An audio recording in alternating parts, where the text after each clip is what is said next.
But ಅದರಿಂದ ಬಂದ message ಇದೆಯಲ್ಲ ಸರ್, ಅಂದ್ರೆ ಸತ್ಯವಂತರಿಗೆ ಕಾಂಗ್ರೆಸ್ ಪಕ್ಷದಲ್ಲಿ ಸಮಯವೂ ಇಲ್ಲ ಅವಕಾಶವೂ ಇಲ್ಲ ಅನ್ನೋ ರೀತಿಯ ಸಂದೇಶ ಬಂದ್ಬಿಡ್ತು. ನೀವು ಹೇಳಿದ್ ನಿಜ ಇತ್ತು, ವೋಟರ್ ಲಿಸ್ಟ್ ಆಗಿದ್ದು ಕಾಂಗ್ರೆಸ್ ಸರ್ಕಾರ ಇರೋ ಸಂದರ್ಭದಲ್ಲಿ, ಹಾಗಾಗಿ ದಾಯಿತ್ವ ಕಾಂಗ್ರೆಸ್ನದ್ದು ಕೂಡ ಇರುತ್ತೆ. ಕೇವಲ ಆರೋಪ ಮಾಡೋದ್ರಲ್ಲಿ ಅದು ಸತ್ಯಕ್ಕೆ ಹತ್ತಿರವಾದದಲ್ಲ ಅಂತ ಹೇಳಿ ನೀವು ಹೇಳಿದ್ರಿ, ಅದು ಸತ್ಯವಾದ ಮಾತಿತ್ತು. ನನ್ನ ಅಂದಿನ ಹೇಳಿಕೆ ತಿರುಚಿ ಅದನ್ನ ಮಾಹಿತಿಯನ್ನ ಕೊಟ್ಟಿದ್ದಾರೆ. ಯಾರು ಕೊಟ್ಟಿದ್ದು? ನನ್ನ ಆಪೋನೆಂಟ್ಸ್ ಕೊಟ್ಟಿರ್ತಾರೆ. ಬಿಜೆಪಿಯವ್ರು ಕೊಟ್ಟಿರ್ತಾರೋ, ಜೆಡಿಎಸ್ನವ್ರು ಕೊಟ್ಟಿರ್ತಾರೋ, ಯಾರು ಕೊಟ್ಟಿರ್ತಾರೋ ಯಾರಿಗ್ ಗೊತ್ತು. ಕಾಂಗ್ರೆಸ್ನ ಹೈಕಮಾಂಡ್ ಬಿಜೆಪಿ ಜೆಡಿಎಸ್ನವ್ರು ಮಾತು ಕೇಳೋದಿಲ್ಲಲ್ಲ. ನಾನು ಬಿಜೆಪಿಯವ್ರಿಗೂ ಅವ್ರ ಹೈಕಮಾಂಡ್ಗೂ ಪತ್ರ ಬರೀತೀನಿ. ನಿಮ್ ಪಕ್ಷದಲ್ಲಿ ಇಂತಿಂತವರೆಲ್ಲ ಹಿಂಗಿದಾರಪ್ಪ, ಬ್ಲಾಕ್ ಶಿಪ್ಸ್ ಅಂತ ಅವರಲ್ಲೂ ಬರೀತೀನಿ. ನಾನು ದೆಹಲಿಗೆ ಹೋದ್ರೆ ಅಮಿತ್ ಶಾ ಅವ್ರನ್ನೂ ಭೇಟಿ ಮಾಡ್ತೀನಿ, ಅಮಿತ್ ಶಾ ಅವ್ರ ಹತ್ರನೂ ಮಾತಾಡ್ತೀನಿ. ಸೊ ಆಗಿರ್ತವೆ. ನಾನು ನೋಡಿ, basically I am a cooperator. I have got friendship with all the party cooperators. ಯಾವ ಪಕ್ಷದಲ್ಲಿ ಯಾರೆಲ್ಲ ಸಹಕಾರಿಗಳಿದ್ದಾರೆ ಅವ್ರ ಹತ್ರ ಎಲ್ಲ ಉತ್ತಮವಾದಂತಹ ಬಾಂಧವ್ಯವನ್ನ ನಾನು ಇಟ್ಕೊಂಡಿದ್ದೇನೆ. ಬಟ್ ನಿಮ್ಮದೇ ಪಕ್ಷದವರು ದೆಹಲಿಯಲ್ಲಿ ಕೆಲವರಿದ್ದಾರೆ, ನಿಮ್ಮ ವಿರುದ್ಧವಾಗಿ ನಿರಂತರವಾಗಿ ಪಿತೂರಿ ಮಾಡುವವರು. Why are they non cooperative with you? ರಾಜಕಾರಣದಲ್ಲಿ ಯಾವಾಗಲೂ ಕೂಡ ಯಾರೇ ಏನೇ ಏರ್ಪೇರ್ ಆಗ್ಬೇಕಾದ್ರೂ ಕೂಡ ಅವ್ರ ಪಕ್ಷದವರು ಅವ್ರ ಜನನೇ ಹಾಳು ಮಾಡೋದು. ಈಗ ನಿಮ್ಗೆ ಹೇಳ್ತೀನಿ, ಕಿತ್ತೂರು ರಾಣಿ ಚೆನ್ನಮ್ಮ ಬ್ರಿಟಿಷ್ನವ್ರ ಮೇಲೆ ಸೋತೋಗ್ಬಿಟ್ರು. ಯಾಕೆ ಸೋತರು? ಮಲ್ಲಪ್ಪ ಶೆಟ್ಟಿ ಅವರ ಒಂದು ದಾಸ್ತಾನ್ ಏನಿತ್ತು ಅದನ್ನ ಡಿಸ್ಟ್ರಾಯ್ ಮಾಡ್ದ. ಅದಕ್ಕೋಸ್ಕರ ಆಯಮ್ಮ ಸೋಲಿಕ್ ಚಾನ್ಸ್ ಆಯ್ತು.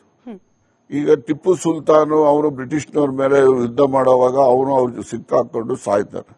ಅದಕ್ಕೆ ಕಾರಣ ಮೀರ್ ಸಾದಕ್ ಕಾರಣ. ಹಂಗೆ ಎಲ್ಲ ಪಾರ್ಟಿನಲ್ಲಿ ಎಲ್ಲ ಮನೆಯಲ್ಲೂ ಕೂಡ ಯಾರೇ ಹಾಳಾಗಬೇಕಾದ್ರೂ ಅಲ್ಲಿಯವರಿಂದನೇ ಹಾಳಾಗೋದು, ಬೇರೆಯವರಿಂದ ಹಾಳಾಗೋದಿಲ್ಲ. ನೀವು ಬಹಿರಂಗವಾಗಿ ಹೆಸರು ಹೇಳೋದು ಬೇಡ ಸರ್, ಬಟ್ ನಿಮಗೆ ಗೊತ್ತಾಗಿದೆಯಾ ದೆಹಲಿಯಲ್ಲಿ ನಿಮ್ಮ ವಿರುದ್ಧ ಪಿತೂರಿ ಮಾಡ್ತಿರುವ ನಿಮ್ಮದೇ ಪಕ್ಷದ ಆ ನಾಯಕರು ಯಾರು ಅನ್ನೋದು? ತಿಳ್ಕೊಂಡು ಏನಾಗ್ಬೇಕು? ಅದನ್ನ ಹ್ಯಾಪಂಡ್ ಇಸ್ ಹ್ಯಾಪಂಡ್.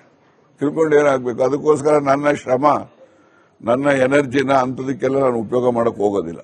ಸರಿ, ಹೈಕಮಾಂಡ್ ವಿಚಾರ ಮಾತನಾಡ್ತಿದೀವಿ. ಇತ್ತೀಚೆಗೆ ಯಾಕೋ ಸಿದ್ದರಾಮಯ್ಯನವರ ಮೇಲೆ ಹೈಕಮಾಂಡ್ಗೆ ಹೆಚ್ಚಿನ ವಿಶ್ವಾಸ ಉಳಿದಿದೆಯಾ ಉಳಿದಿಲ್ವಾ ಅನ್ನೋ ರೀತಿಯಲ್ಲಿ ಆಗ್ತಾ ಇದೆ. ಯಾಕಂದ್ರೆ ಹಿಂದಿನ ಅವಧಿಯಲ್ಲಿ ಸಿದ್ದರಾಮಯ್ಯನವರು ಮುಖ್ಯಮಂತ್ರಿ ಆಗಿದ್ದಾಗ ಚರ್ಚೆ ಹೇಗಾಗ್ತಿತ್ತು ಅಂದ್ರೆ ಇಲ್ಲಿನ ಸಿಎಂ ಸ್ಟ್ರಾಂಗ್ ಇದ್ದಾರೆ, ದೆಹಲಿಯ ಹೈಕಮಾಂಡ್ ವೀಕ್ ಇದೆ ಅಂತ. ಬಟ್ ಈಗ ಯಾಕೋ ಸಿದ್ದರಾಮಯ್ಯನವರ ಕೈಗಳನ್ನ ಕಟ್ ಹಾಕಿದೆ ಹೈಕಮಾಂಡ್ ಅನ್ನೋ ರೀತಿಯ ಅಭಿಪ್ರಾಯ ಬರ್ತಿದೆಯಲ್ಲ. ಇತ್ತೀಚೆಗೆ ಒಂದು ರೀತಿಯ ವಾತಾವರಣ ಇದೆ. ಈಗ ಒಂದು ಅರ್ಬನ್ ಡೆವಲಪ್ಮೆಂಟ್ ಅಥಾರಿಟಿ ಯಾವುದೋ ನಮ್ಮ ತುಮಕೂರ್ದು ಅಂತ ಇಟ್ಕೊಳ್ಳೋಣ, ಅಥವಾ ಹಾಸನ್ ಅಂತ ಇಟ್ಕೊಳ್ಳೋಣ.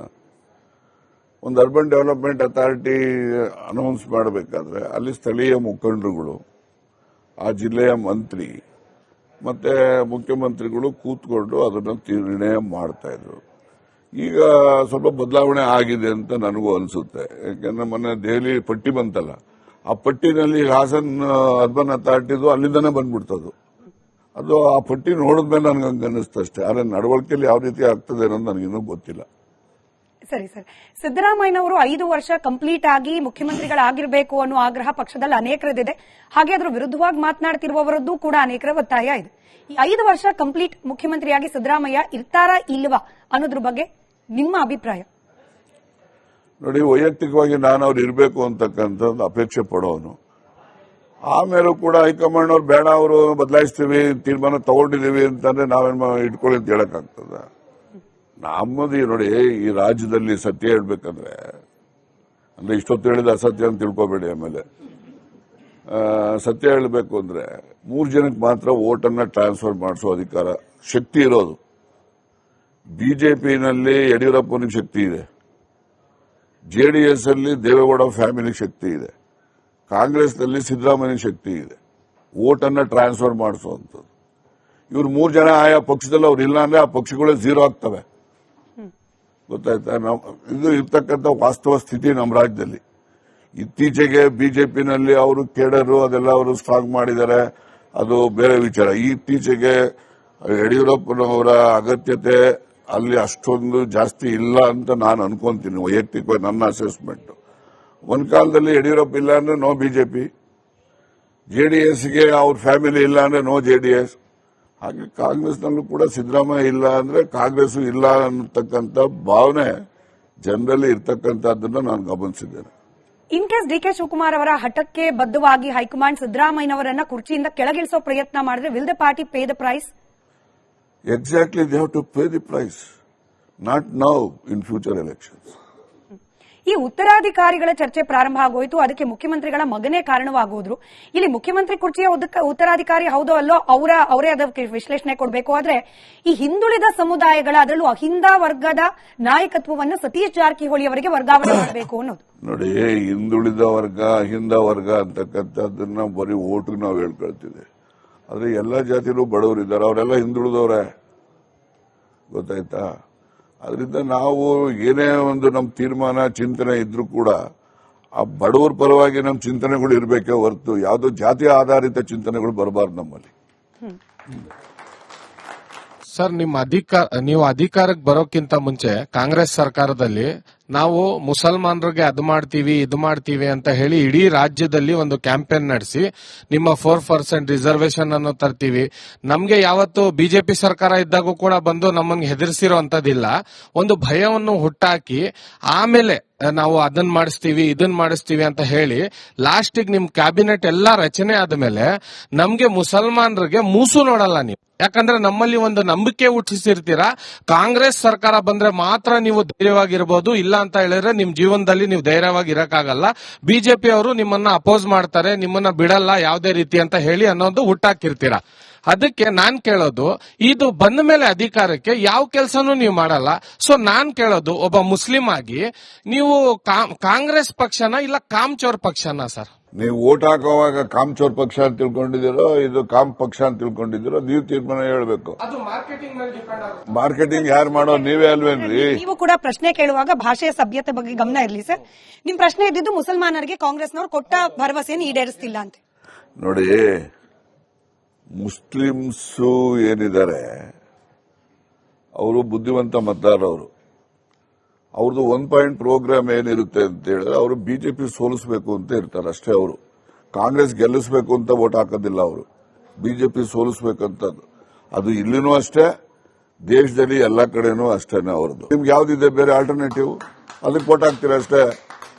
ಸರ್, ಇತ್ತೀಚಿನ ದಿನಗಳಲ್ಲಿ ತಾವು ಸಹಕಾರ ಮಂತ್ರಿ ಆದ್ಮೇಲೆ ನಾನು ರಾಜ್ಯ ಸಹಕಾರ ಮಂಡಳದ ಮಾಜಿ ಅಧ್ಯಕ್ಷನಾಗಿ ಸರ್, ಸಹಕಾರ ಮಂತ್ರಿ ಆದ್ಮೇಲೆ ಇತ್ತೀಚಿನ ದಿನಗಳಲ್ಲಿ ಕಾನೂನು ಬದಲಾವಣೆ ಮಾಡಿದ್ದೀರಾ ಸರ್, ಕಾಯ್ದೆಗಳನ್ನ. ಈಗ ಪ್ರಾಥಮಿಕ ಸಹಕಾರ ಸಂಘಗಳಲ್ಲಿ ನಾಮಿನೇಷನ್ ಮಾಡ್ತಕ್ಕಂಥದ್ದು ಮತ್ತೆ ಪ್ರಾಥಮಿಕ ಸಹಕಾರ ಸಂಘಗಳ ರೋಸ್ಟರ್ ಪದ್ಧತಿಯಲ್ಲಿ ತಾವು ರಿಸರ್ವೇಶನ್ ತಂದಿರತಕ್ಕಂಥದ್ದು, ಅದು ಯಾವ ಉದ್ದೇಶ ಇಟ್ಕೊಂಡು ತಾವು ಮಾಡಿರ್ತಕ್ಕಂಥದ್ದು ಸರ್? ಅದು ನಾನು ಹೊಸದಾಗಿ ತಂದಂತದ್ದಲ್ಲ. ನೀವು ಹಿಂದಿನ ಹಳೆ ಆಕ್ಟ್ ಇದೆ, ಹಳೆ ಆಕ್ಟ್ ಅಲ್ಲಿ ಸೆಕ್ಷನ್ 29 ಅಲ್ಲಿ 3 ಜನಕ್ಕೆ ನಾಮಿನೇಷನ್ ಮಾಡುವಂತದ್ದು ಇತ್ತು. ಆ ನಂತರ ಸೆಕ್ಷನ್ 54 ಅಲ್ಲಿ 1/3 of the total strength of the board ಅಂತೇಳಿ 5 ಜನನೂ ಮಾಡ್ತಾ ಇದ್ರು. ಎಸ್ ಪಾಟೀಲ್ರು ಅವರು ಸಚಿವರಾಗಿದ್ದಂತ ಕಾಲದಲ್ಲಿ ಇದೆಲ್ಲ ಬೇಡ ಇದು ಅಂತ ಹೇಳಿ ಅವರು ಅದನ್ನ ನಾಮಿನೇಷನ್ಗಳನ್ನ ತೆಗೆದು ಚುನಾವಣೆಯಲ್ಲಿ ಗೆದ್ದು ಬರಲಿಕ್ಕೆ ಆ ಸಮುದಾಯಗಳಿಗೆ ರಿಸರ್ವೇಶನ್ ಬೇಕಾದ್ರೆ ಇಡಬಹುದು ಅಂತೇಳಿ ಕೆಲವು ಸಮಗ್ರವಾಗಿ ಕಾಯ್ದೆಗಳನ್ನು ತಂದಿದ್ರು ಅವ್ರು ತಂದಂತ ಕಾಲ.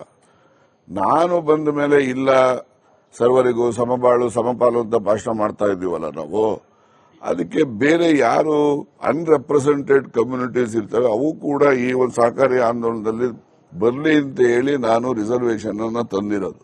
2 ಬಾರಿ ಅಪೆಕ್ಸ್ ಬ್ಯಾಂಕ್ ಆಗಲಿ ಡಿಸಿ ಬ್ಯಾಂಕಿಗೆ 2 ಸಲ ನಿರ್ದೇಶಕರ ಆದ್ರೆ ಪುನಃ ಆಗಬಾರ್ದು ಅಂತಕ್ಕಂಥ ಪ್ರಜಾಪ್ರಭುತ್ವ ವಿರೋಧಿಯಾಗಿರ್ತಕ್ಕಂಥ ಕಾನೂನು ಜಾರಿ ಮಾಡಿದ್ರು. ಅದಕ್ಕೆ ಮುಂದಾಳತ್ವ ವಹಿಸಿ ತಾವೇನಾದರೂ ಇದ್ರ ಬಗ್ಗೆ ಬದಲಾವಣೆ ಮಾಡೋದ್ರ ಬಗ್ಗೆ ತಮ್ಮ ಅಭಿಪ್ರಾಯ ತಿಳಿಸಬೇಕಂತ ಕೇಳ್ಕೊಳ್ತೀನಿ.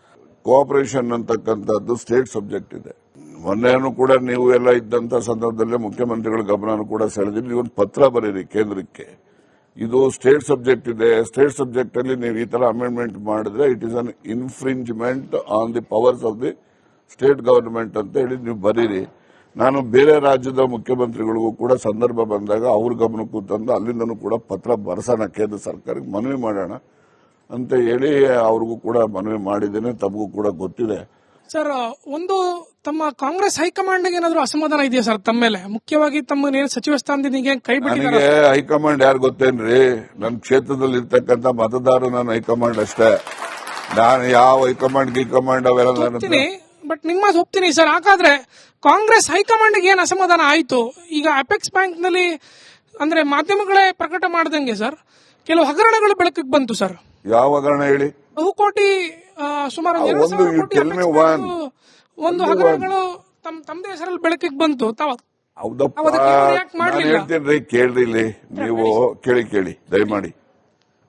ಯಾವುದು ಒಂದು ಇಂಥದ್ದು ಅಂತ ಹೇಳ್ಬೇಕಲ್ಲ. ಹೈಕಮಾಂಡ್ಗೆ ಏನಾದ್ರೂ ಅಸಮಾಧಾನ ಇದೆಯಾ ಅನ್ನೋ ವಿಚಾರಕ್ಕೆ ಸುರ್ಜೇವಾಲಾ ಅವರು ಬಂದು ನಡೆಸಿದ ಮೀಟಿಂಗ್ ಬಗ್ಗೆ ನೀವು ನೇರವಾಗಿ ಹೇಳ್ಬಿಡ್ತೀರಿ, ಅಧಿಕಾರಿಗಳನ್ನ ಒಳಗೊಂಡು ಮೀಟಿಂಗ್ ಮಾಡಬಾರದಾಗಿತ್ತು ಅಂತ ಹೇಳಿ. ಇದೆಲ್ಲವೂ ಕೂಡ ಹೈಕಮಾಂಡ್ ಬಹಳ ಗಂಭೀರವಾಗಿ ಪರಿಗಣಿಸ್ತಾ ಓಟ್ ಚೋರಿ ಇದು ಕೂಡ. ರಾಹುಲ್ ಗಾಂಧಿ ಅವರು ದೇಶದಾದ್ಯಂತ ಕ್ಯಾಂಪೇನ್ ಮಾಡ್ತಾ ಇರೋ ಸಂದರ್ಭದಲ್ಲಿ ನೀವು ನಿಮ್ಮದೇ ಪಕ್ಷದ ತಪ್ಪು ಅಂದ್ಬಿಟ್ರಿ. ಇದೆಲ್ಲವೂ ಕೂಡ ಹೈಕಮಾಂಡ್ನ ಕೋಪಕ್ಕೆ ಕಾರಣವಾಯ್ತಾ ಅಂತ ಹೇಳಿ. ನೋಡಿ, ನನ್ನ ನಡವಳಿಕೆ ಯಾರು ಬದಲಾಯಿಸಕ್ಕಾಗಲ್ಲ. ರಾಜಣ್ಣ ಆಲ್ವೇಸ್ ಯಾವ ಸರಿ ಅಂತ ಕಾಣುತ್ತೆ ಅದನ್ನ ನೇರವಾಗಿ ಹೇಳೋಂಥವ್ರು.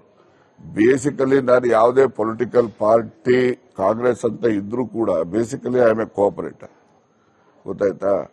ನನಗೆ ಹೈಕಮಾಂಡು ಲೋ ಕಮಾಂಡು ಅವು ಇವು ಅದ್ರ ಬಗ್ಗೆ ನನ್ನ ತಲೆ ಕೆಡಿಸ್ಕೊಳ್ಳೋನಲ್ಲ. ನನ್ನ ಹೈಕಮಾಂಡ್ ಇರ್ತಕ್ಕಂಥದ್ದು ನನ್ನ ಕಾನ್ಸ್ಟಿಟ್ಯೂನ್ಸಿಲಿ ಅಂತ ಹೇಳಿದ್ದೀನಿ. ನಮ್ಮ ಜನ ಏನ್ ಹೇಳ್ತಾರೋ ಅದನ್ನ ನಾನು ಮಾಡ್ತೀನಿ ಹೊರತು ಈಗ ಇವತ್ತಿನ ಇದಕ್ಕೆ ನಿಮಗೆ, ಯಾಕೆಂದ್ರೆ ಮಾಧ್ಯಮದಲ್ಲಿ ನೀವೆಲ್ಲ ಮಾಡ್ತಾ ಇದ್ರಿ, ಬಹಳ ಜನ ನೋಡ್ತಾರೆ. ಪಾಲಿಟಿಕ್ಸ್ ಅಲ್ಲಿ ಯಾವನಾದ್ರೂ ಬೆಳಿಬೇಕು ಅಂತ ಹೇಳಿದ್ರೆ ಅವನಿಗೆ ಜಾತಿ ಇರಬೇಕು, ಇದು ದುಡ್ಡು ಇರಬೇಕು. ದುಡ್ಡು ಇಲ್ಲ ಜಾತಿನೂ ಇಲ್ಲ ಅಂತಕ್ಕಂಥದ್ದು ಯಾವನಾದ್ರೂ ರಾಜಕಾರಣಿ ಬೆಳೆದಿದ್ದಾನೆ ಅಂತ ಹೇಳಿದ್ರೆ ನಾನೊಬ್ಬನೇ